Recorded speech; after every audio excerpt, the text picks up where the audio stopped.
আমাদের যে বিচ্ছিন্নান্ত উড়িয়া সাহিত্য সংগঠন আছে সেখানে আমি অনেক পত্রিকাতে লেখালেখি করেছি, সংস্কৃত লেখালেখি করে বাংলা একটু লেখি, কেন বাংলা লেখা ভাষাগত কিছু ত্রুটি থেকে যায়। আমি হয়তো বলা শিখেছি, পড়তে শিখেছি, কিন্তু তা পাইনি।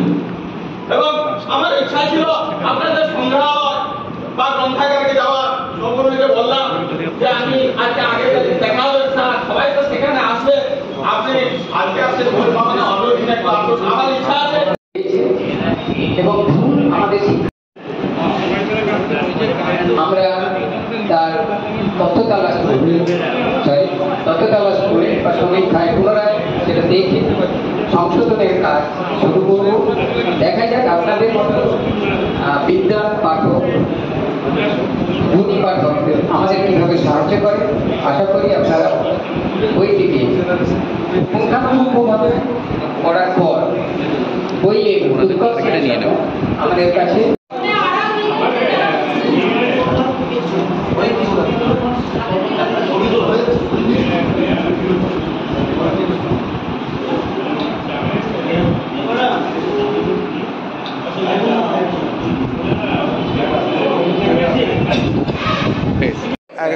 মানে রামনগরের সংগ্রহশালা একটা অদ্ভুত ব্যাপার হচ্ছে কি, আমরা এমন কিছু কিছু নতুন জিনিস পাচ্ছি যেগুলো কিন্তু ভারতবর্ষের ইতিহাসকে একটু মানে ঘুরিয়ে দেওয়ার মতো ব্যবস্থা, মানে ইচ্ছা করে নয়।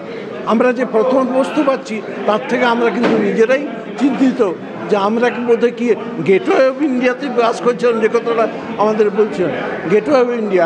আমরা কিন্তু বর্তমান চেষ্টা করছি ওই গেটওয়ে অফ ইন্ডিয়াটাকে স্পষ্টভাবে বুঝিয়ে দেওয়া যে হ্যাঁ এটা ছিল ভারতবর্ষের একটা দিকচিহ্ন, এবং এই পথ দিয়ে এই বিদেশিরা আমাদের এখানে আসতো, দ্রব্য কেনাবেচা করতো এবং তাম্রলিপ্ত বন্দরের সঙ্গে তারা বিদেশে যোগাযোগ করতো।